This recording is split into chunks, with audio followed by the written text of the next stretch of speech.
No dia da formatura do meu filho, ele pediu para a sogra entrar com ele e disse: "Mãe, você me envergonha." Fiquei em silêncio enquanto eles aplaudiam. Horas depois, o reitor chamou o meu nome no palco. Os rostos deles empalideceram. Sabe aquele momento em que você acha que vai explodir de orgulho, mas na verdade seu peito se despedaça em silêncio? Foi exatamente isso que senti quando segurei aquele buquê de lírios brancos. Os mesmos que Bernardo adorava desde pequeno, quando a gente passeava no parque da cidade e ele ficava fascinado com as flores do lago. Eu tinha acordado às 5 da manhã só para passar na floricultura antes de abrir, porque sabia que ele gostava daquele tipo específico, com as pétalas inteiras, sem manchas.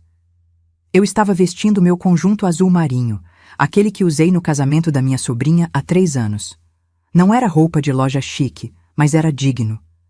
Eu tinha costurado um detalhe especial na gola, bordado à mão.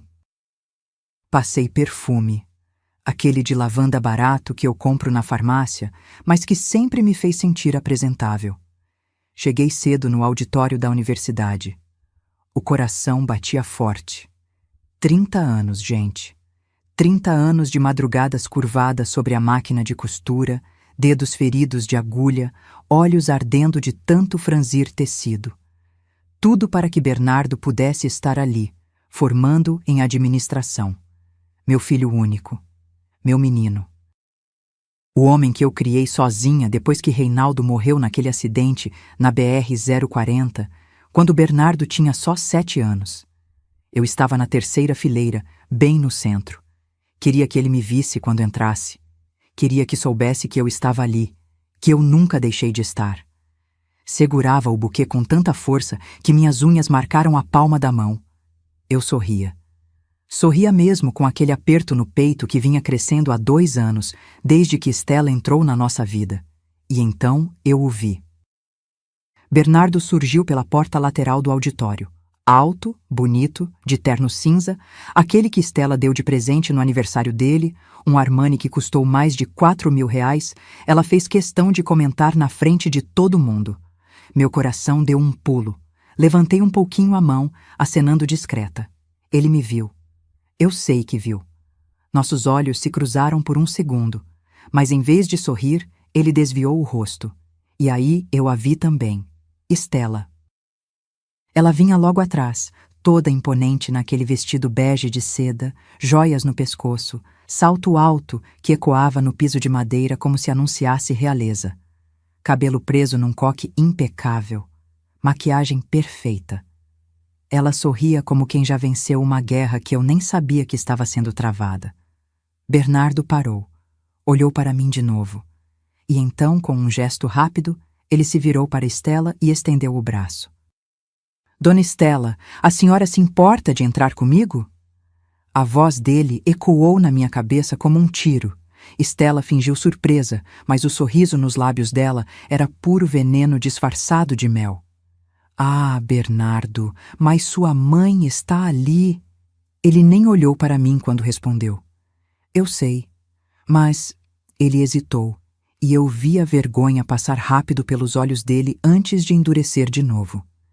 "Eu prefiro entrar com a senhora. A senhora parece mais adequada." "Minha mãe." Ele respirou fundo. "Mãe, você me envergonha." Pronto. O mundo parou.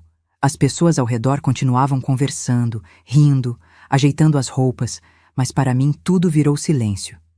Um silêncio grosso, pesado, que entrou pelos meus ouvidos e desceu até o estômago, como chumbo derretido. "Você me envergonha." Eu olhei para o buquê na minha mão. As pétalas brancas de repente pareciam opacas, sujas. Meus dedos tremiam. Eu queria gritar. Queria perguntar: "Envergonho por quê, Bernardo? Porque eu não tenho diploma? Porque minha roupa não tem etiqueta francesa? Porque minhas mãos estão marcadas de trabalho honesto?" Mas eu não disse nada. Engoli. Engoli aquela dor como tinha engolido tantas outras. Engoli e me sentei. Stella passou por mim com Bernardo no braço e eu juro que senti o perfume caro dela. Algo floral, importado, que devia custar o equivalente a uma semana de trabalho meu. Bruna, a filha dela e noiva do meu filho, vinha logo atrás, toda sorridente, acenando para conhecidos como se desfilasse numa passarela. Eu fiquei sozinha na terceira fileira. Sozinha. Com um buquê de lírios que de repente pesava como pedra. E sabe o que foi pior? Ninguém percebeu. Ninguém veio perguntar se eu estava bem. Ninguém estranhou que a mãe do formando estava sentada longe, enquanto uma estranha entrava com ele. As luzes se apagaram. A música começou. A cerimônia seguiu como se nada tivesse acontecido. Mas algo tinha acontecido, sim. Algo dentro de mim rachou. Eu olhei para o palco. Para Bernardo sorrindo, cumprimentando professores, posando para fotos ao lado de Estela, que agora segurava o braço dele como se fosse a mãe de verdade. Bruna tirava selfies. Estela ajeitava a gravata dele com uma intimidade que me fez sentir uma intrusa na vida do meu próprio filho. E foi nesse momento, com as lágrimas queimando nos meus olhos, mas me recusando a deixá-las cair, que eu senti algo diferente.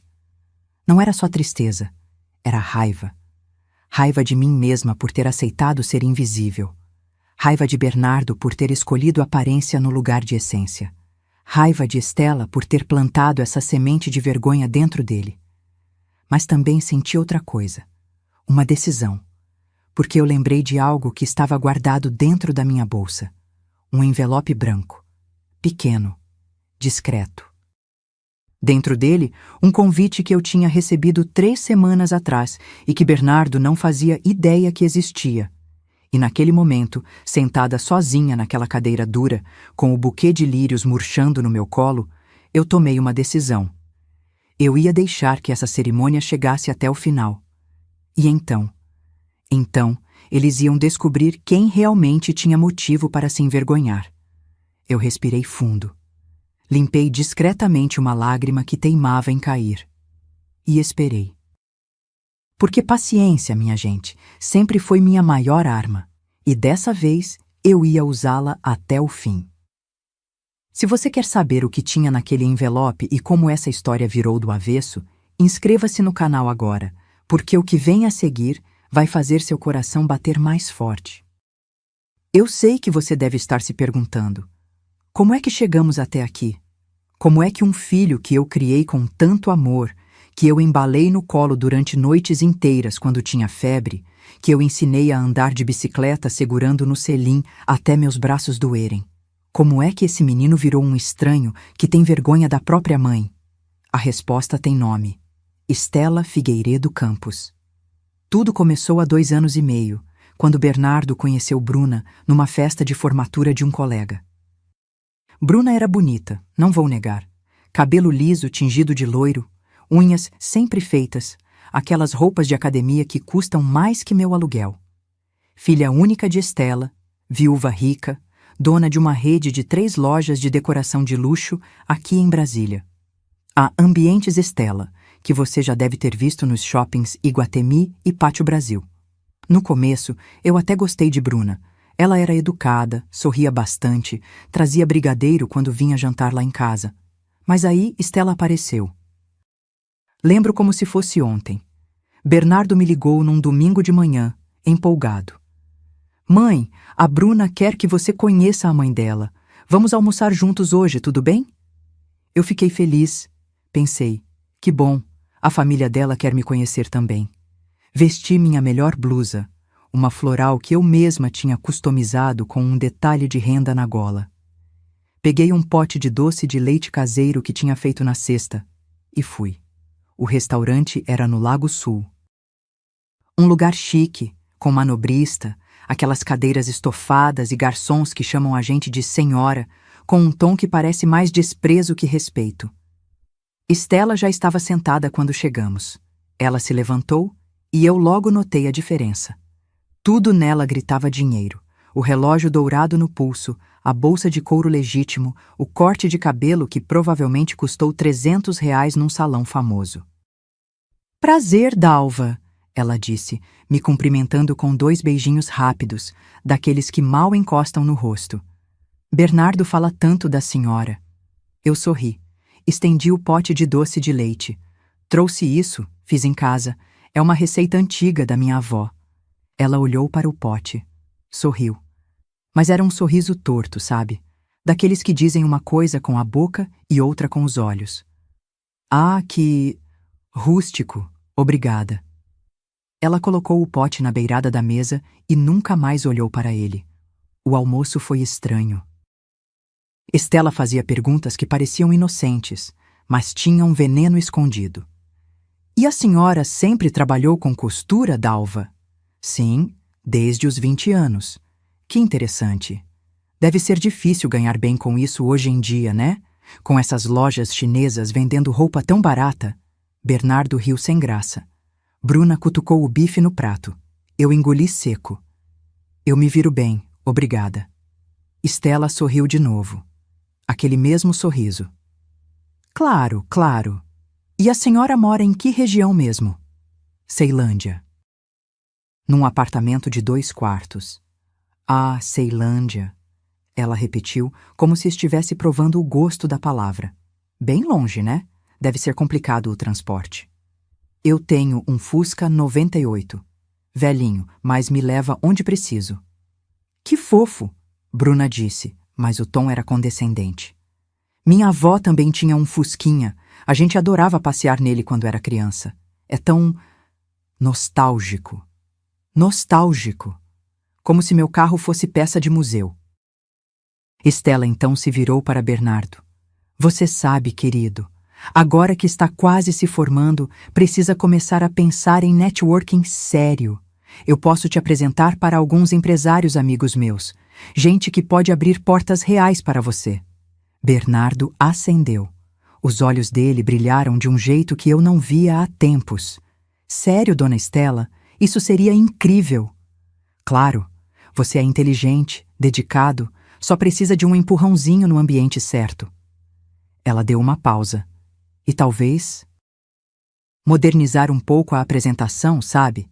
Roupa adequada, postura, círculo social. Eu senti a facada, mas disfarcei. Bernardo sempre se vestiu bem, eu disse, tentando manter a voz firme. Estela me lançou um olhar rápido. Depois voltou para Bernardo. Com certeza. Mas o mundo corporativo tem códigos específicos, Dalva.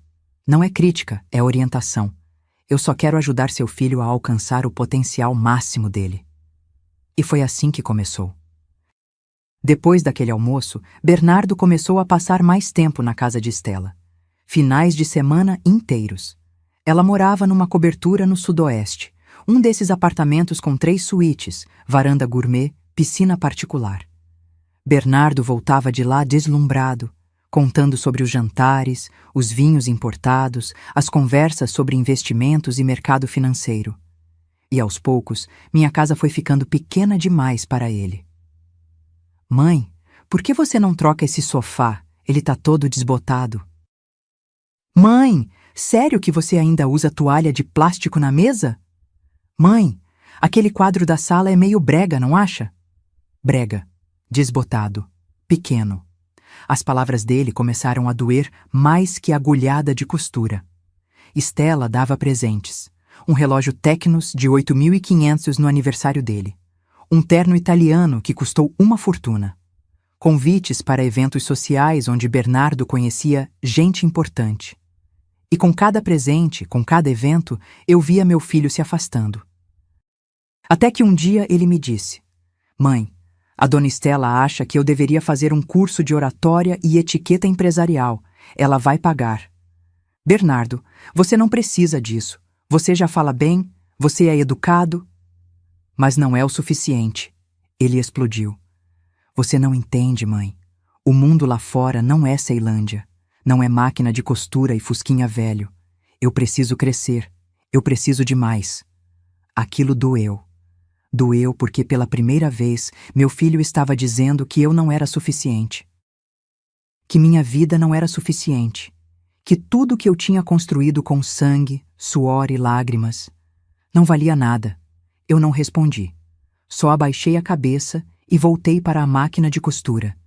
Tinha uma encomenda de cortinas para entregar no dia seguinte. Precisava trabalhar. Precisava me ocupar. Porque se eu parasse para pensar, ia desmoronar. E Estela? Estela continuou sua obra. Sutilmente, como quem planta ervas daninhas num jardim. Ela nunca me atacava diretamente. Não precisava. Ela só mostrava para Bernardo um mundo onde eu não cabia. E ele, meu filho, meu menino, escolheu aquele mundo. Escolheu os jantares na cobertura em vez dos almoços na minha casa. Escolheu os conselhos de Estela em vez das minhas palavras.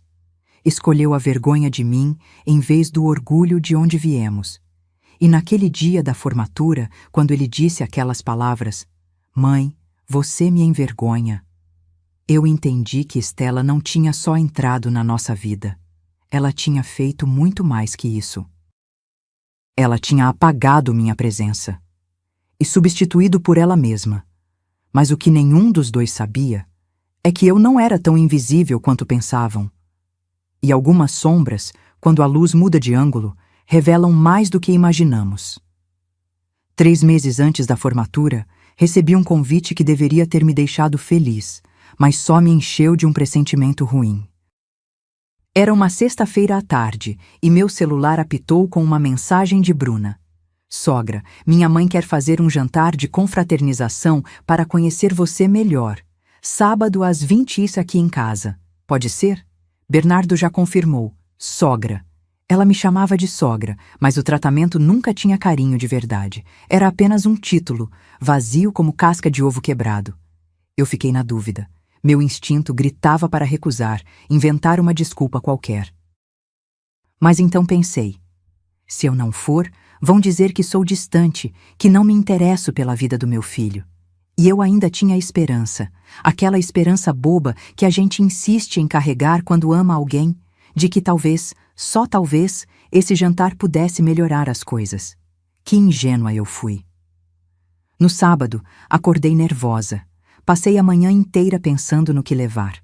Não podia ir de mãos vazias, minha mãe sempre me ensinou isso. Decidi fazer meu escondidinho de carne seca, aquela receita que Bernardo adorava quando era criança, que ele pedia toda vez que tirava nota boa na escola.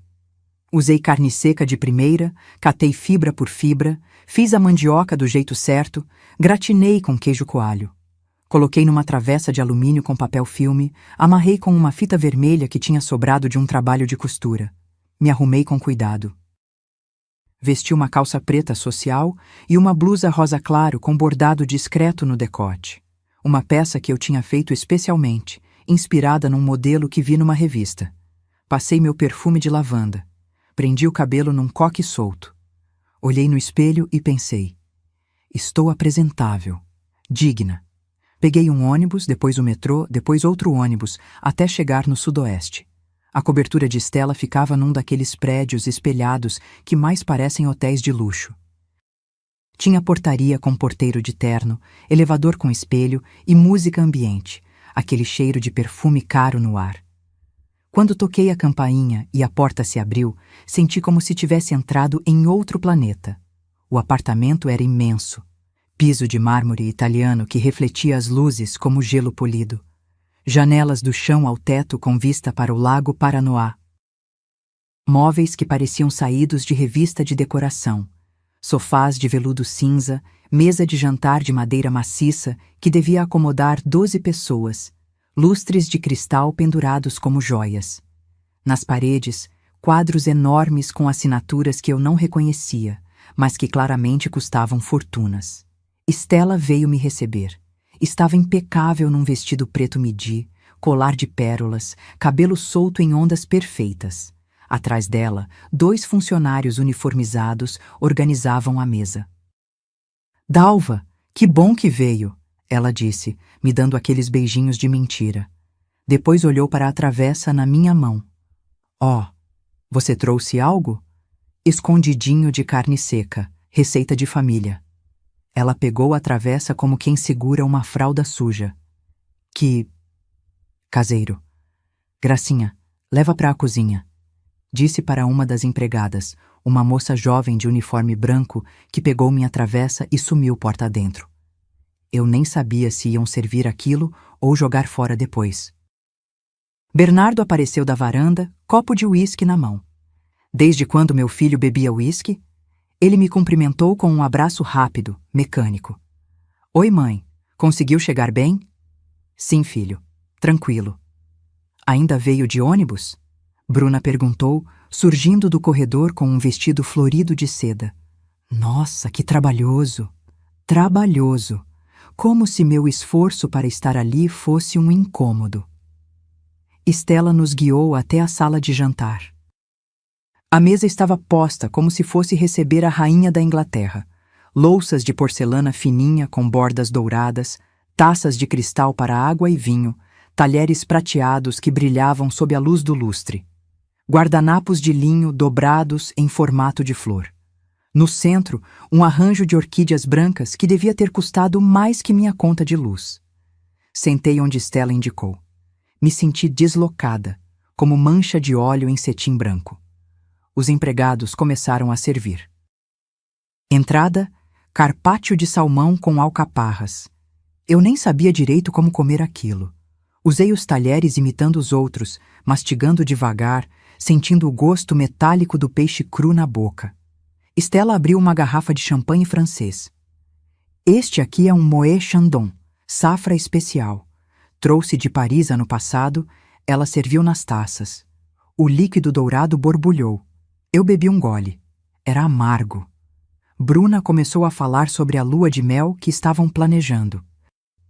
Minha mãe vai nos dar 15 dias em Santorini de presente de casamento. Você já ouviu falar, sogra? É na Grécia, aquelas casinhas brancas com telhado azul. Já vi em fotos, eu disse.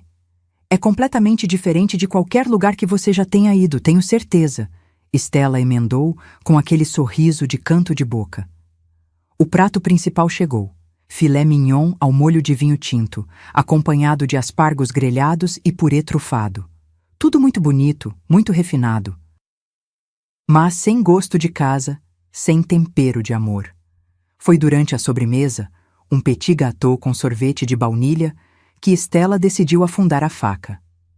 Dalva, eu estava pensando. Bernardo me contou que você mora em Ceilândia há quanto tempo mesmo? 22 anos. Nossa, e nunca pensou em mudar? Brasília tem regiões tão mais... Ela procurou a palavra certa. Desenvolvidas. Eu gosto de onde moro. Conheço os vizinhos, tenho minhas clientes... Clientes de costura, né? Bruna disse. Deve ser complicado competir com essas lojas fast fashion. Eu não compito. Eu faço trabalho personalizado. Personalizado... Stella repetiu, provando a palavra. É uma forma romântica de dizer artesanal, não é? Bernardo ficou quieto, olhando para o prato. Stella continuou. Porque eu sempre falo para Bernardo, o mundo hoje exige presença, postura, refinamento. Não basta ser inteligente. É preciso saber se portar, circular nos ambientes certos, ter as conexões adequadas. Minha mãe me criou sozinha e me deu educação. Bernardo murmurou, mas a voz estava fraca. Sem dúvida, Stella disse, levantando a taça. E isso é admirável. Mas há diferenças, querido, entre criar um filho e prepará-lo para o mundo de verdade. O mundo de verdade. Como se meu mundo fosse mentira. Como se minhas mãos calejadas, minhas noites em claro, meus dias de joelho dobrado na frente da máquina de costura fossem fantasia. Eu olhei para Bernardo, esperando que ele dissesse algo. Qualquer coisa. Mas ele só bebeu mais champanhe. Bruna riu de algo que nem era engraçado. Stella pediu para os empregados trazerem café. Eu fiquei ali, sentada naquela cadeira estofada, cara, me sentindo menor que formiga. Quando finalmente me despedi, já passava das 11 da noite. Stella me abraçou com aquele abraço de mentira. Foi um prazer, Dalva. Precisamos fazer isso mais vezes. Eu sabia que era mentira. Peguei o ônibus de volta, sozinha. Com o gosto amargo de champanhe caro na boca e o peso da humilhação no peito.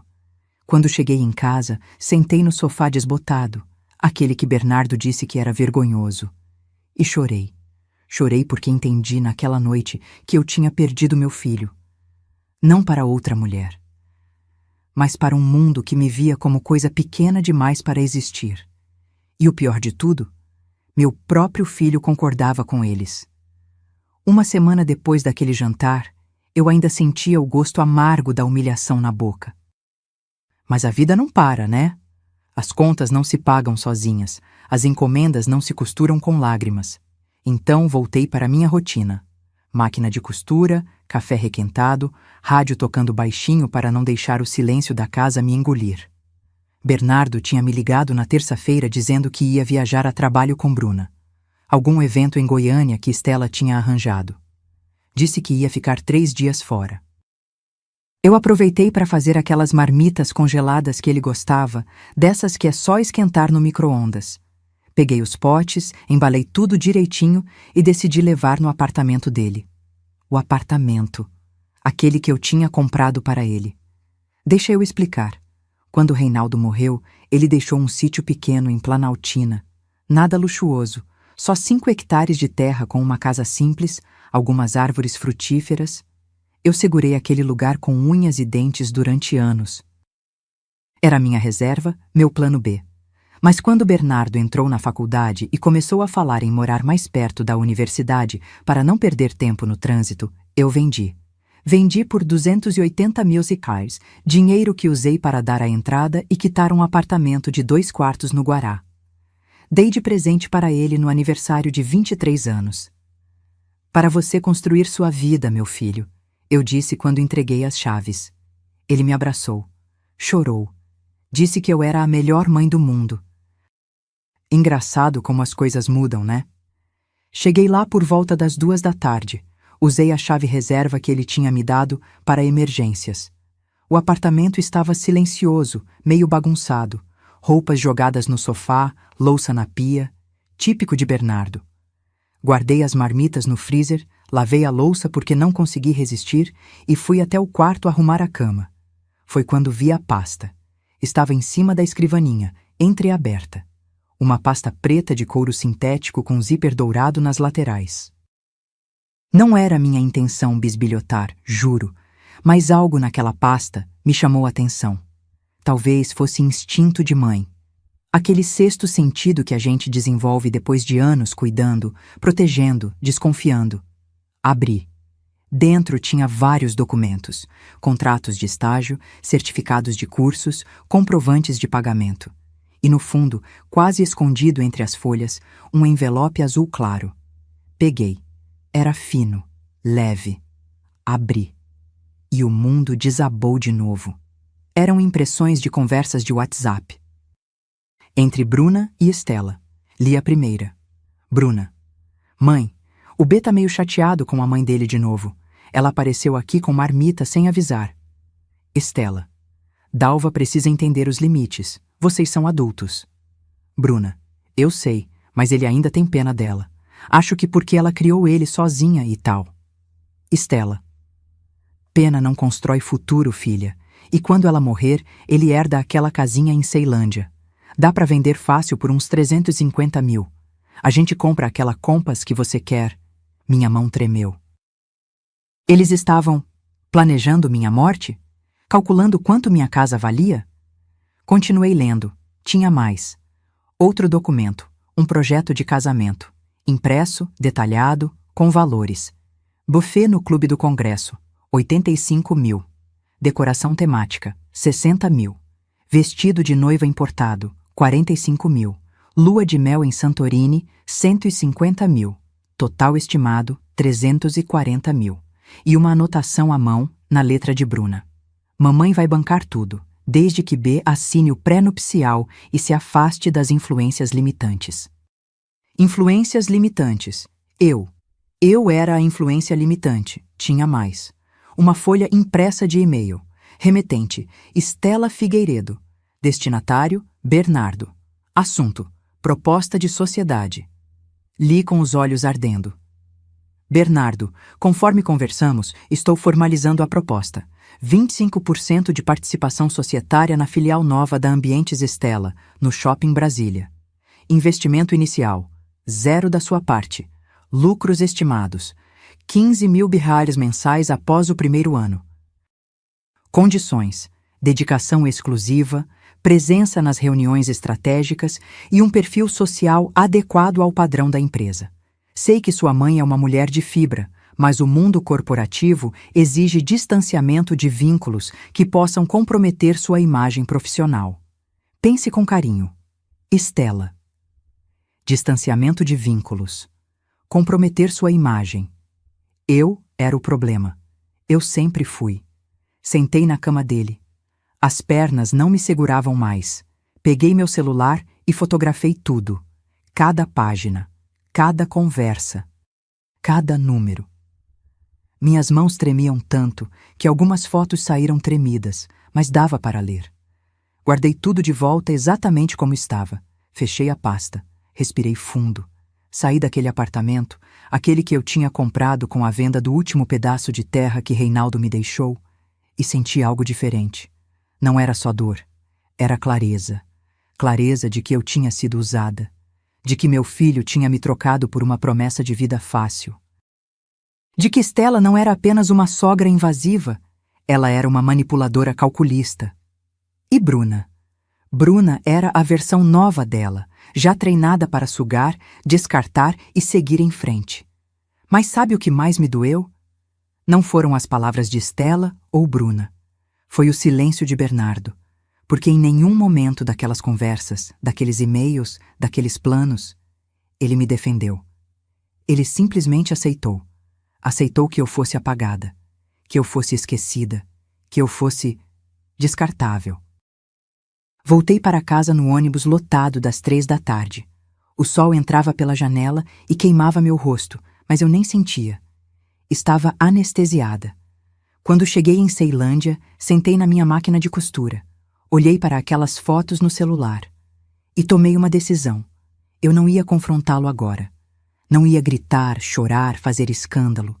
Ia fazer algo muito mais poderoso. Ia esperar. E quando o momento certo chegasse, eles iam descobrir que subestimar Dalva Estevão Ribeiro foi o maior erro que cometeram na vida. Tem coisas na vida que a gente guarda só para si. Não por vergonha, não por medo, mas porque são nossas. Pequenos tesouros que não precisam de holofotes para brilhar. E eu tinha um desses segredos, um que nem Bernardo sabia, um que estava prestes a mudar tudo. Deixa eu voltar 15 anos no tempo. Bernardo tinha 13 anos. Ainda usava aparelho nos dentes e jogava videogame até tarde. Reinaldo já tinha morrido fazia 6 anos e eu me virava como podia com a costura. Mas naquela época, as coisas estavam especialmente apertadas. A máquina tinha quebrado. Eu precisei consertar e gastar 850 que não tinha. As encomendas estavam escassas. Cheguei a pular refeições para garantir que Bernardo comesse direito. Foi quando conheci o professor Augusto Mendes. Ele era coordenador de extensão da Universidade de Brasília. Eu tinha ido até a UNB entregar umas camisetas de um evento que uma cliente tinha encomendado. Era professora de educação física e precisava de uniformes para um projeto com crianças carentes. Cheguei lá meio perdida, procurando o prédio certo, quando um senhor de uns 50 anos, cabelo grisalho, óculos de armação fina, me parou no corredor. "A senhora está perdida?" "Estou procurando a sala da professora Marta. Vim entregar umas encomendas." "Eu te levo. Sou Augusto. Trabalho aqui." Ele me guiou pelos corredores. Era gentil, daquele jeito simples que não espera nada em troca. Quando entregamos as camisetas, a professora Marta rasgou elogios. "Dalva, ficou perfeito. O acabamento é impecável. Professor Augusto, olha isso aqui." Ela mostrou uma das camisetas. "Essa mulher é uma artista." Augusto examinou. Passou o dedo pelas costuras. "Realmente, trabalho de qualidade." Ele me olhou. "A senhora faz isso profissionalmente?" "Sim, senhor. Há mais de 15 anos." "E já pensou em ensinar?" A pergunta me pegou de surpresa. "Ensinar? Como assim?" "Temos vários projetos de extensão aqui na universidade. Um deles trabalha com capacitação profissional em comunidades vulneráveis. Estamos precisando de alguém que ensine costura básica para mulheres que querem uma fonte de renda." Ele tirou um cartão do bolso. "Se tiver interesse, me liga. Eu guardei aquele cartão como quem guarda bilhete de loteria premiado. Liguei 3 dias depois. Começou como voluntariado. 2 tardes por semana, eu ia até a universidade e ensinava um grupo de 12 mulheres a costurar. Eram mulheres como eu, mães solteiras, viúvas, algumas que tinham saído de relacionamentos abusivos e precisavam recomeçar. Ensinei o básico: como enfiar linha, fazer bainha, pregar botão, consertar rasgos. Depois evolui para almofadas, cortinas, roupas simples. O projeto cresceu. Em 6 meses, já éramos 30 mulheres. Augusto conseguiu uma verba para comprar mais máquinas. Eu fui contratada como instrutora. Ganhava 1.200 reais por mês, mais vale transporte. Não era muito, mas ajudava. E o mais importante, eu estava fazendo diferença. Conheci Joelma, que saiu de um abrigo para vítimas de violência, e hoje tem uma confecção própria em Samambaia. Conheci Neuza, que perdeu o marido num acidente e sustentou 3 filhos costurando enxovais de bebê. Conheci Clemilda, que tinha 58 anos e nunca tinha trabalhado fora. O marido não deixava. Ela aprendeu comigo e hoje dá aulas em outro projeto social. Foram 12 anos. 12 anos transformando vidas. O projeto ganhou prêmios. Em 2019, recebemos o Prêmio Nacional de Extensão Universitária na categoria Trabalho e Desenvolvimento Social. A cerimônia foi em São Paulo. Augusto insistiu para eu ir representar o projeto. Eu fui. Foi a primeira vez que andei de avião. Subi no palco, recebi uma placa e um certificado. Tiraram fotos. Saiu matéria no jornal da universidade. Mas eu nunca contei para Bernardo. Por quê? Porque ele estava no auge da adolescência, preocupado com vestibular, com amigos, com futebol. Eu não queria pressioná-lo. Não queria que ele se sentisse obrigado a se orgulhar de mim. Queria que ele seguisse o caminho dele, leve, sem peso. E também, eu acho que tinha um pouco de medo. Medo de que ele não achasse importante. Medo de que ele dissesse: "Ah, legal, mãe", daquele jeito desinteressado que adolescente fala. Então guardei para mim. Guardei como se fosse uma segunda vida. Uma onde eu não era só a mãe costureira de Ceilândia. Era Dalva, a instrutora. Dalva, que mudava histórias. Dalva, que tinha nome numa placa de homenagem no corredor da 1B. Augusto tinha virado mais que um colega. Era um amigo. Um dos poucos que eu tinha. Nos últimos anos ele foi promovido. Virou diretor de extensão. Depois, vice-reitor. E no ano passado, reitor. Reitor da Universidade de Brasília. E foi ele quem me ligou 6 semanas antes da formatura de Bernardo. Dalva, aqui é Augusto. Professor, tudo bem? Tudo ótimo. Olha, eu preciso te fazer um convite. Vamos homenagear pessoas que contribuíram significativamente para os projetos de extensão da universidade. Seu nome está na lista. Meu nome? Você capacitou 340 mulheres, Dalva. Gerou mais de 1.200.000 reais em renda acumulada para comunidades vulneráveis. Seu trabalho mudou gerações. Você merece ser reconhecida. Mas eu não fiz nada demais, professor. Você fez tudo, Dalva, e vai ser homenageada na próxima cerimônia de formatura. Em junho. Pode vir? Junho. A formatura de Bernardo. Meu coração parou. Professor, meu filho se forma nesse dia. Houve uma pausa do outro lado da linha. Depois, a voz de Augusto, suave. Bernardo Ribeiro, curso de administração? Sim. Então vai ser ainda mais especial. Ele vai te ver sendo homenageada, Dalva. Vai entender o que você construiu. Eu fiquei em silêncio. Lágrimas escorriam. Posso aceitar? Claro que pode. Aliás, eu insisto. Você merece. Desliguei o telefone e chorei. Chorei de alívio, de medo, de esperança. Talvez, só talvez, quando Bernardo me visse naquele palco, ele lembrasse de quem eu realmente era. Mas eu não imaginava que aquela homenagem não ia apenas lembrá-lo, ia destruir todas as máscaras que Stella tinha colado nele. Depois de descobrir aquele envelope azul, depois de aceitar a homenagem da universidade, eu mudei. Não por fora, continuei sendo a mesma Dalva de sempre, levantando cedo, costurando até tarde, sorrindo quando precisava. Mas por dentro eu tinha virado pedra, pedra firme, fria, calculista. Porque dor ensina.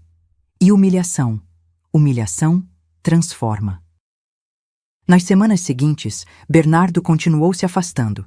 Cancelou nosso almoço tradicional de domingo, dizendo que tinha compromisso com a família de Bruna. No Dia das Mães, me mandou uma mensagem às 10 da manhã. Feliz Dia das Mães. Depois eu passo aí. Não passou. À noite, vi no Instagram dele uma foto na cobertura de Stella. Um almoço luxuoso, mesa posta com flores, Bruna sorrindo ao lado dele. A legenda: família é tudo. Família.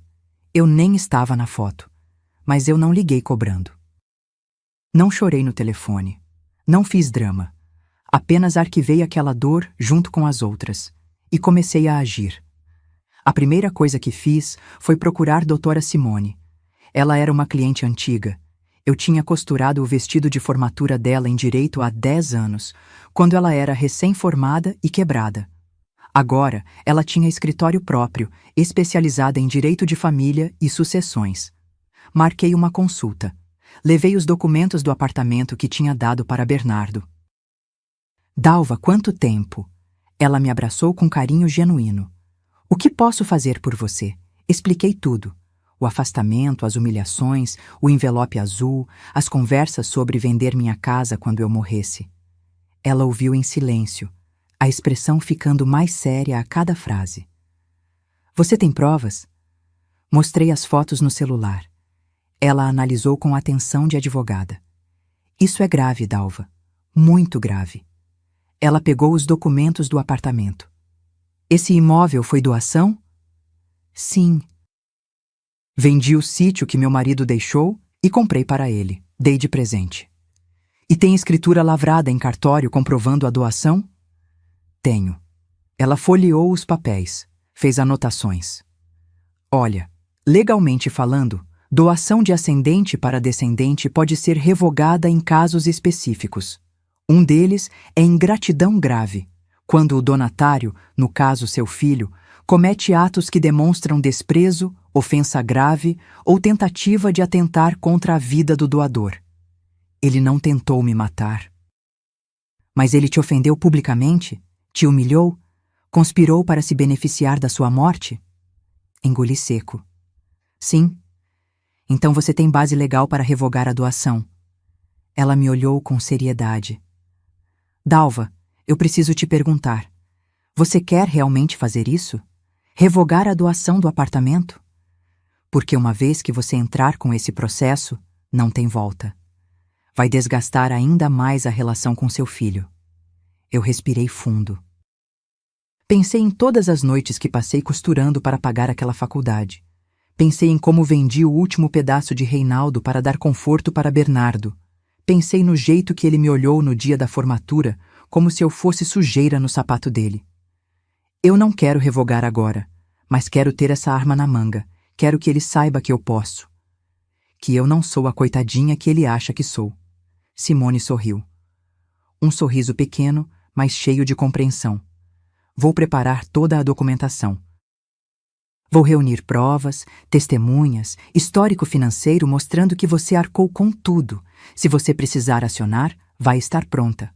Mas Dalva, ela segurou minha mão. Vingança não traz paz. Justiça sim, lembre disso. Justiça. Essa palavra ecoou na minha cabeça durante dias.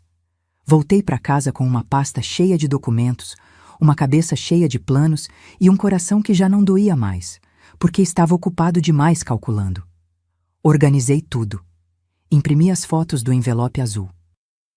Separei os recibos de pagamento da faculdade de Bernardo, todos em meu nome, todos pagos com meu suor. Juntei os comprovantes da venda do sítio e da compra do apartamento. Guardei numa pasta azul, igual àquela que encontrei na casa dele. Uma ironia proposital. E esperei. 3 semanas antes da formatura, Stella me ligou. A voz era doce, mas falsa como o adoçante vencido. Dalva, querida, como vai? Bem, Estela. E você? Ótima. Olha, eu estava pensando. A formatura do Bernardo vai ser num ambiente muito sofisticado, sabe? Muita gente importante, empresários, autoridades. Ela fez uma pausa dramática. Eu estava pensando se não seria melhor você. Talvez. Não ir? Para não se sentir desconfortável, entende? Ah, eu entendi perfeitamente. Ela queria me excluir. Queria apagar minha presença completamente. Queria que Bernardo tivesse aquele dia perfeito, sem a mãe costureira de Ceilândia estragando as fotos. Mas eu não ia facilitar. Estela, eu agradeço a preocupação, mas eu vou sim. É a formatura do meu filho. Eu paguei por ela. Eu vou estar lá. Silêncio do outro lado. Depois, a voz dela saiu mais fria. Como quiser, Dalva. Só não quero que você se sinta deslocada. Não vou me sentir, eu disse, com uma calma que nem eu sabia que tinha. Pode deixar. Desliguei. Minhas mãos tremiam, mas não de medo, de expectativa. Porque Estela não sabia. Bernardo não sabia. Ninguém sabia o que estava por vir. Faltavam 3 semanas para a formatura. 3 semanas para o momento em que aquela mulher arrogante, aquele filho ingrato e aquela menina manipuladora descobririam que Dalva Estevão Ribeiro não era sombra. Era tempestade. E tempestade não pede licença para entrar. Ela simplesmente arrasa tudo. Acordei às 5 da manhã do dia da formatura. Não porque o despertador tocou. Eu nem consegui dormir direito. Passei a noite inteira revirando na cama, o estômago embrulhado, o coração batendo descompassado.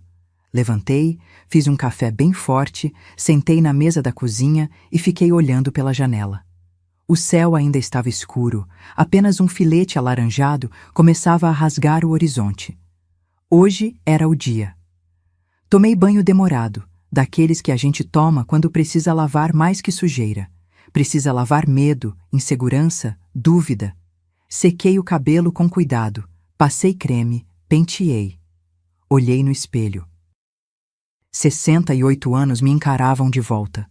Rugas ao redor dos olhos, cabelos grisalhos, mãos marcadas de trabalho. Mas havia algo diferente naquela dalva do espelho. Havia firmeza. Abri o guarda-roupa. Lá estava ele, meu conjunto especial. Calça alfaiataria azul marinho, blusa de seda bege com bordado delicado na gola. Um bordado que eu mesma tinha feito, ponto por ponto durante 3 noites. Não era roupa de grife. Não tinha etiqueta francesa, mas era bonita, era elegante, era digna. Vesti com calma. Calcei minha sandália de couro marrom, a mais confortável que eu tinha, mas que ainda assim dava um ar respeitável. Passei perfume de lavanda nos pulsos e atrás das orelhas. Coloquei o colar de pérolas falsas que tinha ganhado de Reinaldo no nosso último aniversário de casamento. Ele sempre dizia: "Não são de verdade, mas no seu pescoço parecem realeza." Peguei a bolsa. Dentro dela, 3 coisas: carteira, celular e o envelope branco com o convite oficial da universidade. A confirmação da homenagem. Peguei também o buquê de lírios brancos que tinha encomendado. Frescos, perfeitos, exatamente como Bernardo gostava. Saí de casa às 7. A cerimônia começava às 10, mas eu queria chegar cedo. Queria ter tempo de respirar, de me preparar mentalmente. Peguei o metrô, depois o ônibus. Desci em frente à universidade às 8h30. O auditório já estava sendo preparado. Flores nas laterais, banners com o brasão da UNB, cadeiras alinhadas em fileiras perfeitas. Famílias começavam a chegar, pais orgulhosos, mães emocionadas, avós carregando buquês maiores que os meus. Todo mundo arrumado, todo mundo feliz. Eu me sentei na 3ª fileira, bem no centro, posição estratégica. Dali, Bernardo me veria assim que entrasse. Coloquei o buquê no colo, cruzei as mãos em cima dele e esperei. As fileiras foram se enchendo, conversas animadas, risadas, flashes de câmeras. Eu ficava ali, quieta, observando. Ninguém sentou ao meu lado. A cadeira à minha direita permaneceu vazia, a da esquerda também. Às 9h40, o movimento aumentou. Formandos começaram a chegar, vestindo as becas pretas, capelos na cabeça, sorrisos largos. Eu procurava Bernardo com os olhos, o coração apertando. E então eu o vi. Ele entrou pela porta lateral, alto, bonito, beca impecável. Meu menino, meu filho. Por um segundo, apenas um segundo, esqueci toda a dor. Esqueci as humilhações, as traições, os silêncios. Vi apenas ele, o bebê que amamentei, o menino que ensinei a amarrar o sapato, o adolescente que chorou no meu colo quando tirou nota baixa em matemática. Levantei um pouco a mão, acenei, discreta, mas clara. Nossos olhos se encontraram. Ele me viu. Eu sei que me viu. Mas em vez de sorrir, em vez de acenar de volta, ele franziu a testa, como se estivesse incomodado, como se minha presença fosse um problema a resolver. E então Stella apareceu. Ela vinha pelo corredor central como se fosse dona do lugar. Vestido bege de seda que brilhava sob as luzes, sapato de salto fino, joias discretas mas caras. Aquele tipo de caro que grita sem fazer barulho. Cabelo preso num coque perfeito, maquiagem impecável. Bruna vinha logo atrás, toda produzida num vestido rosa claro, cabelo em cachos, sorriso de propaganda de creme dental. Bernardo olhou para Stella. Depois para mim. Depois de novo para Stella. E eu vi a decisão se formar nos olhos dele. Ele caminhou até Stella. Dona Stella, a senhora... Ele hesitou, mas só por um segundo. A senhora se importa de entrar comigo? Acho que seria... apropriado. A senhora tem sido tão importante para mim nesse processo todo. Stella colocou a mão no peito, fingindo surpresa. Ah, Bernardo, mas sua mãe está ali, querido. Foi aí que ele disse. As palavras que eu vou carregar pelo resto da vida. Eu sei, mas... Mãe, você me envergonha. O buquê quase escorregou das minhas mãos. Ele nem olhou direito para mim quando falou. Disse de lado, como quem comenta o tempo. Como se não fosse uma sentença de morte. Você me envergonha. Stella segurou o braço dele. Não com força, não com pressa. Segurou devagar, triunfante, como rainha que acaba de conquistar território inimigo. Vamos então, querido, não queremos atrasar a cerimônia. E eles entraram juntos, braço dado, sorrindo para as câmeras. Bruna vinha atrás, jogando beijos para conhecidos, tirando fotos com o celular. Eles passaram pela minha fileira. Stella olhou para mim de relance e sorriu. Não foi um sorriso de pena, foi um sorriso de vitória. Eu fiquei ali, sentada, sozinha, com um buquê de lírios que de repente pareciam murchar nas minhas mãos. A música começou. As luzes se apagaram. A cerimônia foi aberta. Famílias aplaudiam. Câmeras filmavam. O reitor subiu ao palco para as boas-vindas. E eu respirei. Respirei fundo, devagar, contando até 10. Porque dentro da minha bolsa, dobrado com cuidado, estava o envelope branco, a confirmação da homenagem. E naquele momento, sentada naquela cadeira dura, abandonada pelo próprio filho, humilhada na frente de dezenas de pessoas, eu fiz uma promessa silenciosa. Bernardo, você acabou de me envergonhar na frente de todo mundo.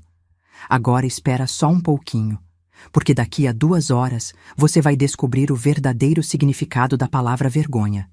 E não vai ser eu sentindo, vai ser você. A cerimônia arrastava como novela das 6.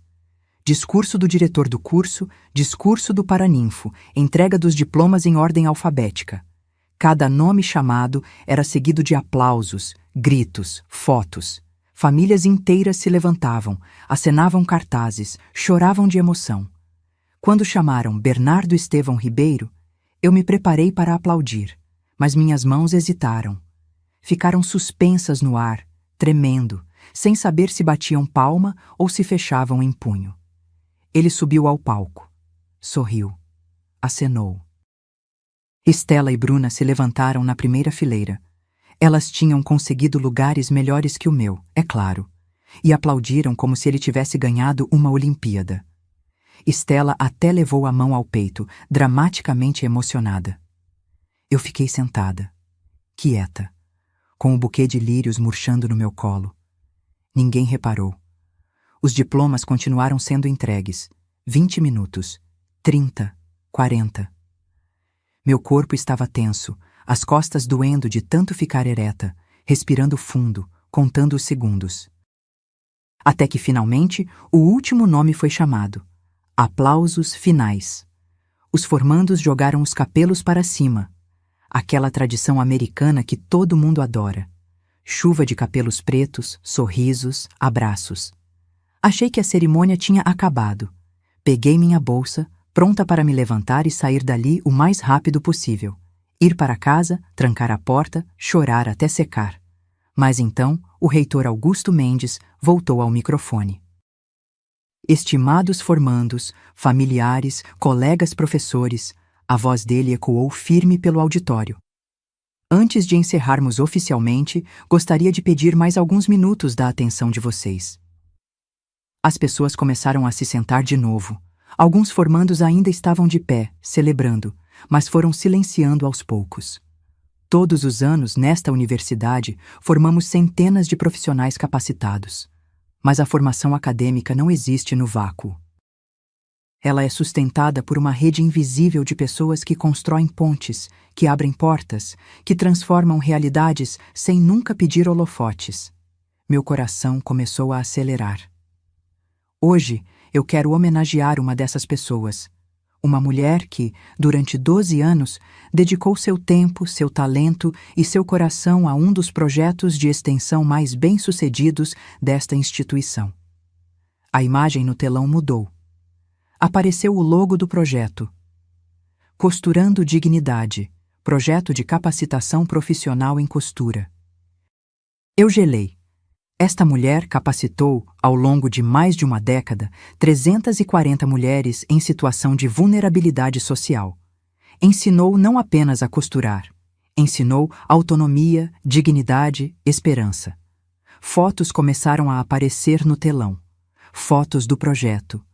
Mulheres sorrindo em volta de máquinas de costura. Eu no meio delas, explicando um ponto, ajustando um tecido, abraçando uma aluna que tinha acabado de terminar sua primeira peça. Eu estava ali, na tela gigante. Aos 50 e tantos anos, usando avental, cabelo preso, sorriso largo. O murmúrio começou no auditório. As pessoas olhavam para a tela, tentando entender. Este projeto gerou, em números verificáveis, mais de R$ 1.200.000 em renda acumulada para comunidades carentes de Brasília e entorno. Mulheres que não tinham profissão, que não tinham esperança, que não tinham voz, hoje têm. E tem porque uma costureira de Ceilândia acreditou que trabalho honesto transforma vidas. Minha garganta apertou. Lágrimas começaram a queimar meus olhos. Em 2019, este projeto recebeu o Prêmio Nacional de Extensão Universitária. E hoje, nós queremos reconhecer publicamente a mulher por trás desse feito extraordinário. Augusto fez uma pausa. Olhou direto para onde eu estava sentada. Dalva Estevão Ribeiro, por favor, suba ao palco. O mundo parou. Silêncio absoluto. E então, devagar, as pessoas começaram a se virar, procurando. Quem é Dalva? Onde ela está? É aquela senhora ali? Eu não conseguia me mexer. Minhas pernas tinham virado chumbo. Até que Augusto repetiu, agora sorrindo. Dalva, sei que você é humilde, mas hoje não tem escapatória. Vem aqui, por favor. Alguém apontou para mim. E os aplausos começaram. Devagar, no início, depois mais forte. E então explodiram. Eu me levantei, trêmula, segurando minha bolsa com força, o buquê de lírios quase caindo. Comecei a caminhar pelo corredor central. Um passo. Outro. E foi aí que eu vi. Bernardo. Ele estava na segunda fileira de pé, mas não aplaudindo. Estava pálido, boca aberta. olhos arregalados como se estivesse vendo um fantasma. Stella estava ao lado dele. A expressão dela tinha desabado. A máscara de superioridade tinha rachado. Ela olhava para a tela, para mim, para a tela de novo, incrédula. Bruna tinha largado o celular. A boca dela formava um O perfeito de choque. Eu passei por eles. Não olhei. Não parei. Segui em frente. Subi os degraus do palco. Augusto veio ao meu encontro, me abraçou forte, sussurrando no meu ouvido. Você merece cada segundo disso. Ele me guiou até o centro do palco. Os aplausos ficaram mais altos. Algumas pessoas se levantaram, depois mais. E, de repente, o auditório inteiro estava de pé. Standing ovation. Para mim. Para Dalva de Ceilândia. Para a costureira. Para a mãe que envergonhava. Augusto pegou uma placa de homenagem, madeira nobre com inscrição dourada. A Dalva Estevão Ribeiro, por sua contribuição inestimável à extensão universitária e à transformação social. 1B, 2025. Ele entregou na minha mão. Depois pegou outro envelope. E além da placa, Dalva, queremos te oferecer uma bolsa integral para o mestrado em gestão social. Porque mulheres como você merecem não só reconhecimento, merecem oportunidades de crescer ainda mais. Eu não conseguia falar. Apenas segurava a placa, as lágrimas escorrendo livres agora, sem vergonha, sem medo. Augusto me abraçou de novo. Os aplausos continuaram. Ele me entregou o microfone. Quer dizer algumas palavras? Eu olhei para o auditório, para as centenas de pessoas aplaudindo, para os rostos desconhecidos, sorridentes, respeitosos. E então olhei para a segunda fileira, para Bernardo. Ele estava sentado agora, cabeça baixa, mãos cobrindo o rosto. Stella estava rígida, lábios apertados, olhos evitando os meus. Bruna mexia no celular, nervosa, tentando desaparecer. Eu me aproximei do microfone. Minha voz saiu embargada, mas firme. Eu sempre acreditei que o trabalho honesto vale mais que qualquer sobrenome, e que ensinar alguém a se levantar sozinha vale mais que qualquer fortuna. Pausa. Respirei. Obrigada por me verem, por nos verem. A mim e as 340 mulheres que foram minha verdadeira família durante todos esses anos. Saí do palco com a placa nos braços e o coração batendo como tambor de guerra. Porque agora era a hora do acerto de contas. Desci do palco ainda atordoada, segurando a placa como se fosse escudo. As pessoas se aproximavam, querendo me cumprimentar, tirar fotos, parabenizar. Professores que eu nem conhecia apertavam minha mão. Formandos me abraçavam, dizendo coisas como que inspiração e que história incrível. Eu sorria, agradecia, mas meus olhos procuravam uma pessoa só. Bernardo. Eu o encontrei perto da saída lateral do auditório, encostado na parede sozinho. Stella e Bruna tinham sumido. Provavelmente foram ao banheiro se recompor, ou fugir, sei lá.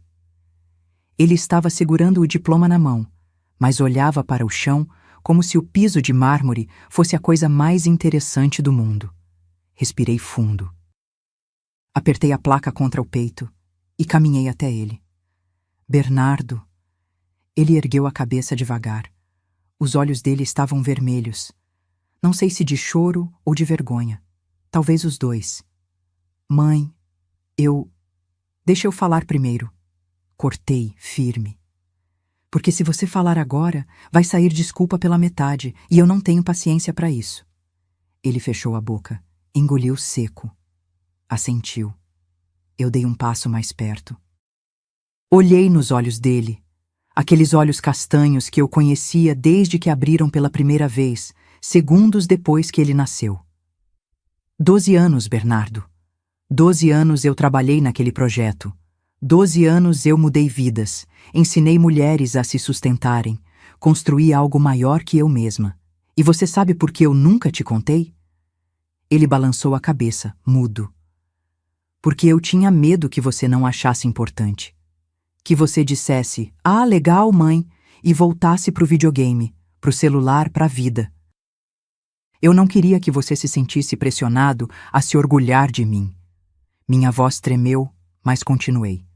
Mas sabe o que é engraçado? Eu devia ter contado. Porque talvez, só talvez, você lembrasse que sua mãe não é só uma costureira de Ceilândia. Que ela é alguém. Que ela importa. Mãe, eu sinto muito, eu... Ainda não acabei. Meu tom endureceu. Você me disse que eu te envergonho, na frente de todo mundo, sem pestanejar. Como se eu fosse um móvel velho que você quer esconder quando a visita chega. Ele baixou a cabeça de novo, os ombros curvados. Você sabe o que me doeu mais? Não foi a frase. Foi perceber que você realmente acredita nisso. Que você olha para mim e vê vergonha, vê fracasso, vê algo que precisa ser consertado, modernizado, apagado.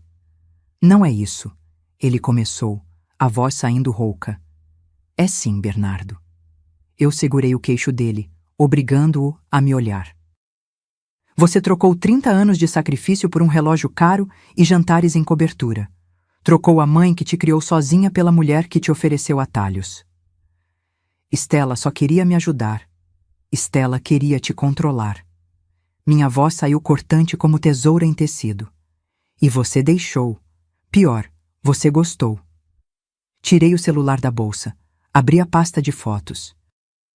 Mostrei as imagens do envelope azul, as conversas entre Bruna e Estela, o e-mail sobre sociedade, os planos sobre vender minha casa depois que eu morresse.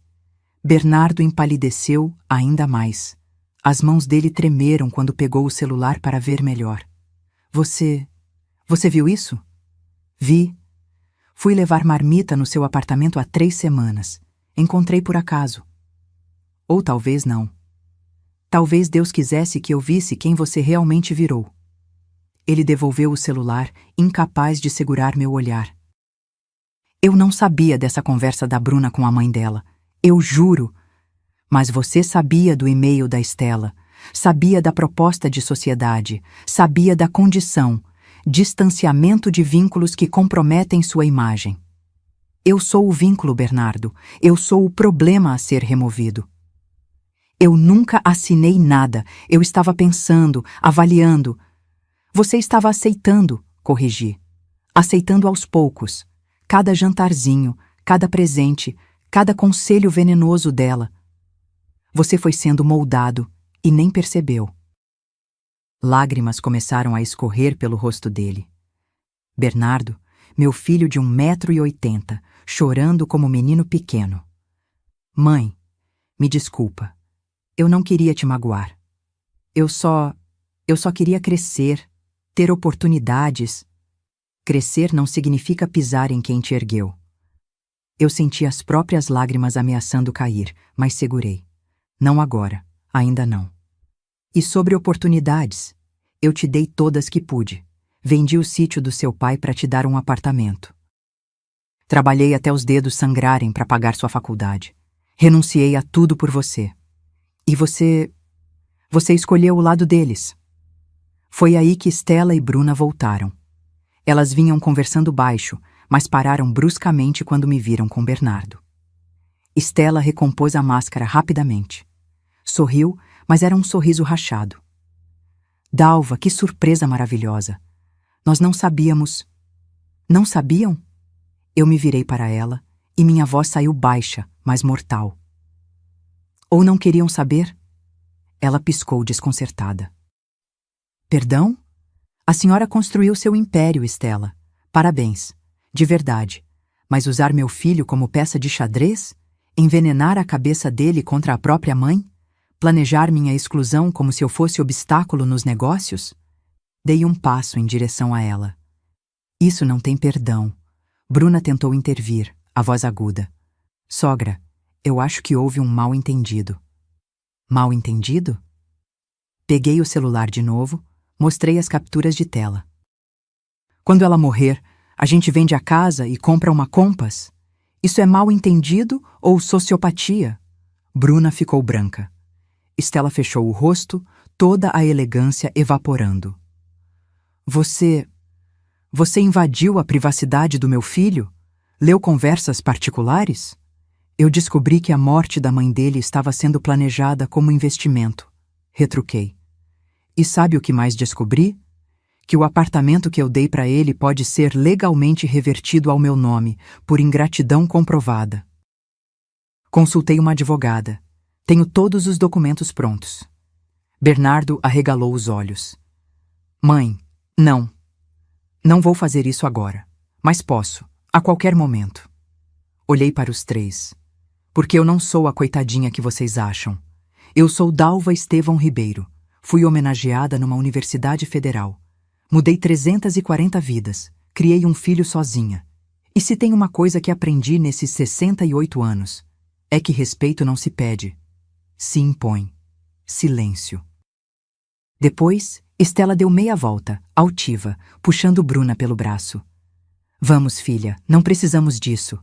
Elas foram embora, salto alto batendo no piso, deixando um rastro de perfume caro e derrota. Bernardo ficou. Olhou para mim, destruído.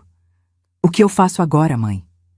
Eu respirei fundo, segurei a placa de homenagem e disse a verdade. Você cresce. De verdade dessa vez. E saí. Deixei ele ali, sozinho com o diploma, com a vergonha, com as consequências. Porque algumas lições doem. Mas são as únicas que realmente ensinam.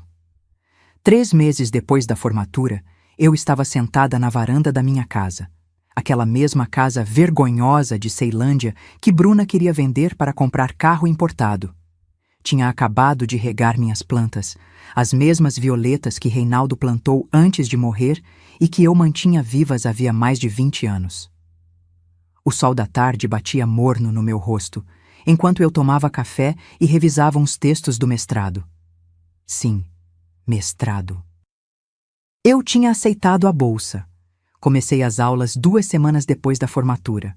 No início, achei que seria difícil.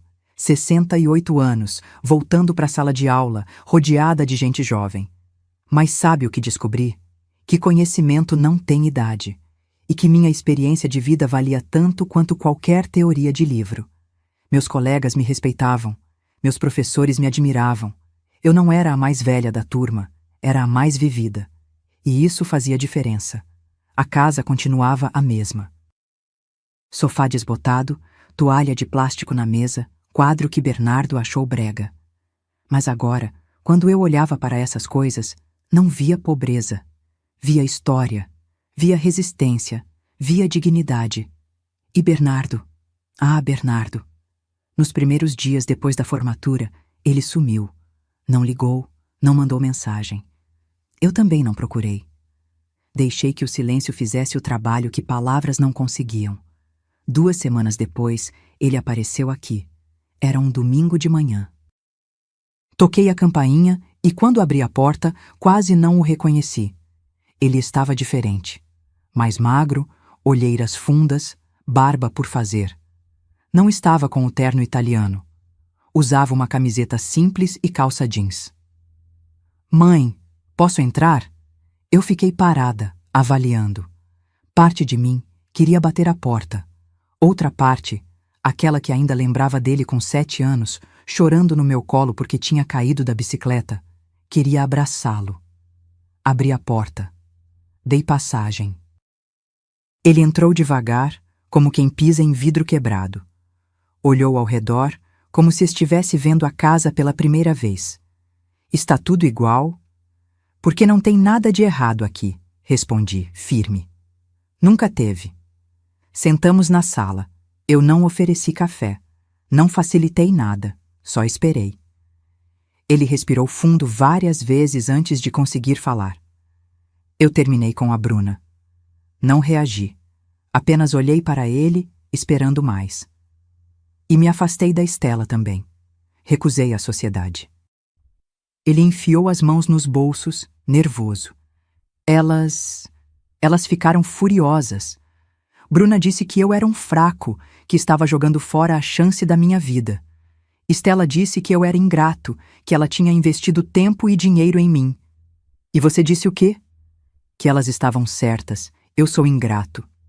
Ele me encarou, os olhos marejados. Mas não com elas. Com você. Eu segurei firme para não amolecer. Porque desculpa é fácil, mudança é difícil. Palavras são baratas, Bernardo.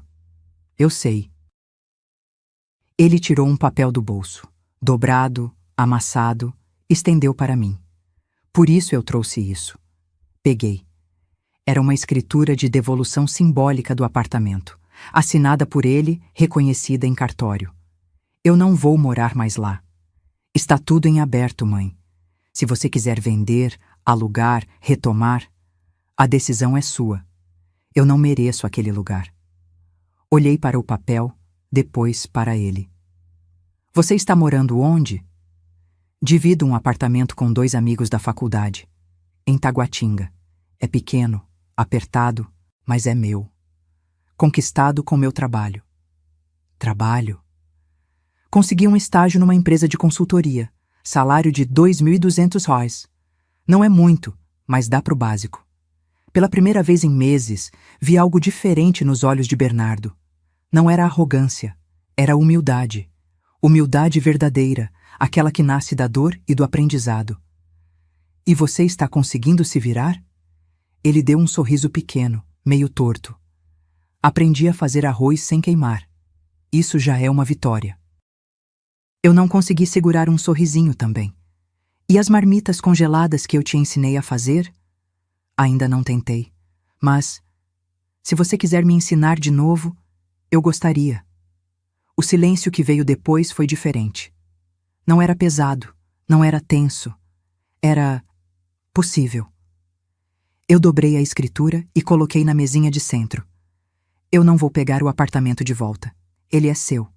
Mas você vai ter que provar que merece. Não com palavras, Bernardo. Com atitudes. Como? Vem almoçar aqui todo domingo. Sem celular, sem desculpas, sem pressa. E a cada domingo, você me conta uma coisa que aprendeu na semana. Pode ser sobre trabalho, sobre a vida, sobre você mesmo, mas tem que ser verdade. Ele assentiu, emocionado. Eu posso fazer isso. Eu quero fazer isso. E outra coisa, você vai trabalhar comigo no projeto de costura, 2 tardes por mês, ajudando na organização, conhecendo as mulheres, entendendo o que é transformar vida de verdade. Sem glamour, sem holofote, só trabalho honesto. Eu topo. Tudo, qualquer coisa, mãe. Levantei, fui até a cozinha, peguei 2 xícaras, fiz café, daquele barato de farmácia que ele desprezava. Coloquei na frente dele. Bebe. Ele pegou a xícara, tomou um gole. Fez careta. Ainda é forte demais. Porque é café de verdade, igual vida de verdade. Não tem açúcar para adoçar a realidade. Ele riu. Um riso baixo, mas genuíno. E naquele riso, eu vi pela primeira vez em anos meu filho de verdade. Não o fantoche de Stella. Não o namorado manipulado de Bruna, mas Bernardo, meu menino, perdido, machucado, mas tentando achar o caminho de volta. E sabe o que é incrível? 3 meses depois, ele cumpriu tudo. Todos os domingos, pontualmente, ele tocava a campainha com um sorriso envergonhado e uma história nova.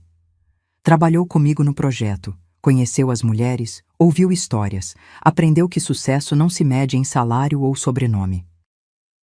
Ele pediu desculpas publicamente também. Fez um post no Instagram, sem filtro, sem pose, contando tudo. Contando como tinha sido ingrato, cego, manipulado. Como a mãe dele era a pessoa mais forte que ele conhecia. Como ele tinha desperdiçado anos envergonhado da única pessoa que nunca o abandonou. O post viralizou. Mais de 50.000 curtidas.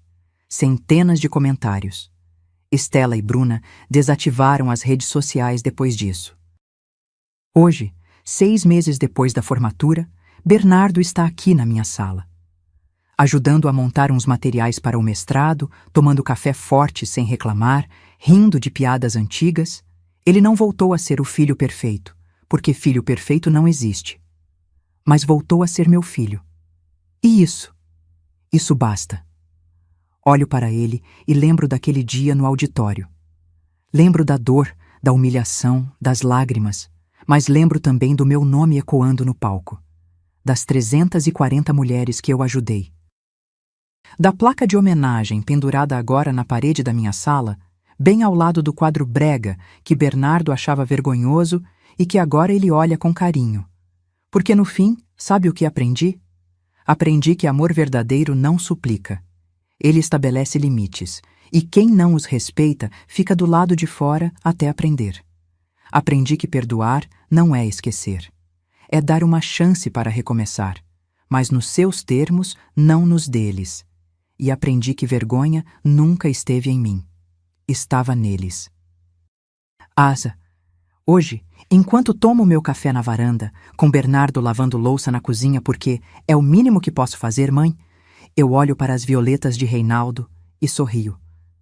Eu venci, não porque destruí ninguém, mas porque me mantive de pé. E no final, minha dignidade valeu mais que qualquer diploma, qualquer cobertura, qualquer sobrenome. Porque quem sabe quem é, nunca se perde. Ai, São Pets. Se essa história tocou seu coração, me conta. De onde você está assistindo? E se você já passou por algo parecido, saiba que você não está sozinha. Deixe seu comentário, curta esse vídeo e se inscreva no canal, porque toda semana eu trago histórias reais de mulheres que se levantaram quando o mundo quis vê-las de joelhos. Até a próxima, e lembre-se, respeito não se pede, se conquista. Fim.